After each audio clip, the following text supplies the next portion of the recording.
감성지능 향상에 대한 당신의 생각은? 미래교육학자 신종우. 삶의 행복과 성공에 있어서 EQ는 IQ만큼이나 중요합니다. 감성지능을 높이고 더 강한 관계를 구축하고 목표를 달성하는 방법이 필요합니다.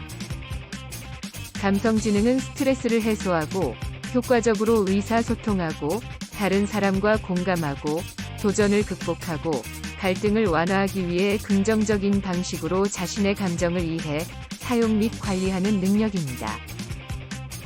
감성지능은 더 강한 관계를 구축하고 학교와 직장에서 성공하며 경력과 개인적인 목표를 달성하는 데 도움이 됩니다. 그것은 또한 당신이 당신의 감정과 연결하고 의도를 행동으로 바꾸고 당신에게 가장 중요한 것에 대해 정보에 입각한 결정을 내리는 데 도움이 될 수 있습니다. 감성지능은 일반적으로 다음 4가지 속성으로 정의됩니다. 첫째, 자기관리입니다. 충동적인 감정과 행동을 통제하고 건강한 방식으로 감정을 관리하고 주도권을 행사하고 약속을 따르고 변화하는 상황에 적응할 수 있습니다. 둘째, 자기인식입니다. 자신의 감정과 그것이 자신의 생각과 행동에 어떻게 영향을 미치는지 인식합니다. 당신은 자신의 강점과 약점을 알고 자신감이 있습니다.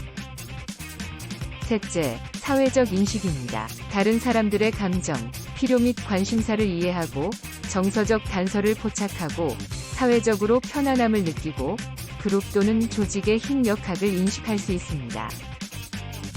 넷째, 관계 관리입니다. 좋은 관계를 개발 및 유지하고 명확하게 의사소통하고 다른 사람에게 영감을 주고 영향을 미치고 팀에서 잘 일하고 갈등을 관리하는 방법을 알고 있어야 합니다. 감성지능이 왜 그렇게 중요한가요? 우리가 알다시피 인생에서 가장 성공하거나 가장 성취된 사람은 가장 똑똑한 사람이 아닙니다. 당신은 아마도 학문적으로 뛰어나지만 사회적으로 무능하고 직장이나 개인적인 관계에서 성공하지 못하는 사람들을 알고 있을 것입니다. 지적 능력이나 지능 지수만으로는 인생에서 성공하기에는 충분하지 않습니다. 예를 들면 IQ는 대학 진학에 도움이 될 수 있지만 최종 시험에 직면했을 때 스트레스와 감정을 관리하는 데 도움이 되는 것은 EQ입니다. IQ와 EQ는 함께 존재하며 서로를 융합할 때 가장 효과적입니다. 감성지능은 다음에 영향을 미칩니다. 첫째, 학교 또는 직장에서의 성과입니다. 높은 감성지능은 직장의 사회적 복잡성을 탐색하고 다른 사람들을 이끌고 동기를 부여하며 경력에서 탁월하도록 도와줍니다. 사실, 중요한 구직자를 측정할 때 많은 기업이 감성지능을 기술적 능력만큼 중요하게 평가하고 채용하기 전에 EQ 테스트를 사용합니다.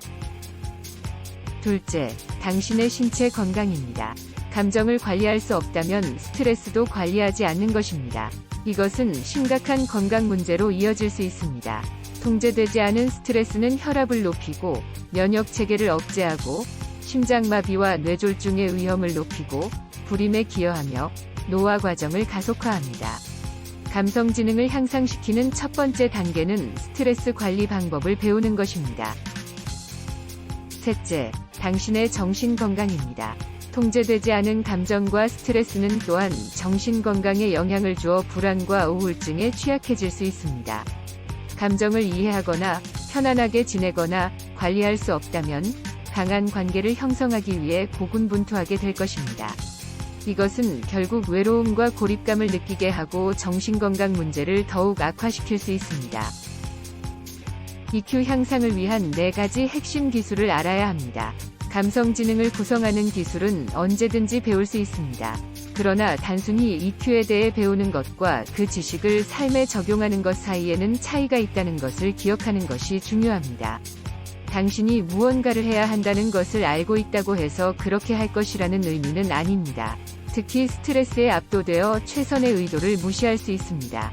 압력을 받는 방식으로 행동을 영구적으로 바꾸려면 감정적 인식을 유지하기 위해 순간과 관계에서 스트레스를 극복하는 방법을 배워야 합니다. EQ를 구축하고 감정을 관리하고 다른 사람과 연결하는 능력을 향상시키는 핵심 기술은 다음과 같습니다. 첫째, 자기 관리입니다. EQ를 사용하려면 감정을 사용하여 행동에 대한 건설적인 결정을 내릴 수 있어야 합니다. 지나치게 스트레스를 받으면 감정을 통제하고 신중하고 적절하게 행동하는 능력을 잃을 수 있습니다. 스트레스가 당신을 압도했을 때를 생각해 보십시오. 명확하게 생각하거나 합리적으로 결정하는 것이 쉬웠습니까? 아마 아닐 것입니다. 지나치게 스트레스를 받으면 자신과 다른 사람의 감정을 명확하고 정확하게 평가하는 능력이 손상됩니다. 감정은 자신과 다른 사람에 대해 알려주는 중요한 정보이지만, 우리를 안전지대에서 벗어나게 하는 스트레스에 직면하면 압도되어 자신을 통제할 수 없게 될 수 있습니다. 능력으로 스트레스 관리 감정적으로 현재 상태를 유지하면 생각과 자제력을 무시하지 않으면서 속상한 정보를 받는 법을 배울 수 있습니다. 둘째, 자기인식입니다. 스트레스 관리는 감성지능을 구축하는 첫 번째 단계에 불과합니다. 애착의 과학은 현재의 감정적 경험이 어린 시절의 경험을 반영할 가능성이 있음을 나타냅니다. 분노, 슬픔, 두려움, 기쁨과 같은 핵심 감정을 관리하는 능력은 종종 초기 생애의 감정적 경험의 질과 일관성에 달려 있습니다. 타인이 당신의 감정을 이해하고 소중히 여겼다면 당신의 감정은 성인 생활에서 귀중한 자산이 되었을 것입니다. 마음챙김은 판단하지 않고 의도적으로 현재 순간에 주의를 집중하는 연습입니다. 마음챙김의 수련은 불교에 뿌리를 두고 있지만 대부분의 종교에는 유사한 기도나 명상 기법이 포함되어 있습니다. 마음챙김은 생각에 대한 집착을 순간의 감상, 신체적, 정서적 감각으로 전환하는 데 도움이 되며 삶에 대한 더 큰 관점을 제공합니다. 마음챙김은 당신을 진정시키고 집중시켜 그 과정에서 당신을 더 자각하게 만듭니다. 셋째, 사회적 인식입니다. 사회적 인식을 통해 다른 사람들이 당신과 의사소통하기 위해 지속적으로 사용하는 주로 비언어적인 신호를 인식하고 해석할 수 있습니다. 이 단서는 다른 사람들이 실제로 어떻게 느끼는지, 감정 상태가 시시각각 어떻게 변하는지, 그리고 그들에게 진정으로 중요한 것이 무엇인지 알려줍니다. 사회적 인식을 구축하려면 사회적 과정에서 마음챙김의 중요성을 인식해야 합니다. 결국 당신이 머릿속에 있거나 다른 것에 대해 생각하고 있을 때, 또는 단순히 휴대전화에서 멍하니 있을 때 미묘한 비언어적 신호를 포착할 수 없습니다. 사회적 인식은 순간에 당신의 존재를 요구합니다. 넷째, 관계 관리입니다. 다른 사람들과 잘 협력하는 것은 감정적 인식과 다른 사람들이 경험하는 것을 인식하고 이해하는 능력으로 시작되는 과정입니다. 감정적 인식이 작동하면 관계를 보다 효과적이고 유익하며 성취감 있게 만드는 추가적인 사회적, 정서적 기술을 효과적으로 개발할 수 있습니다.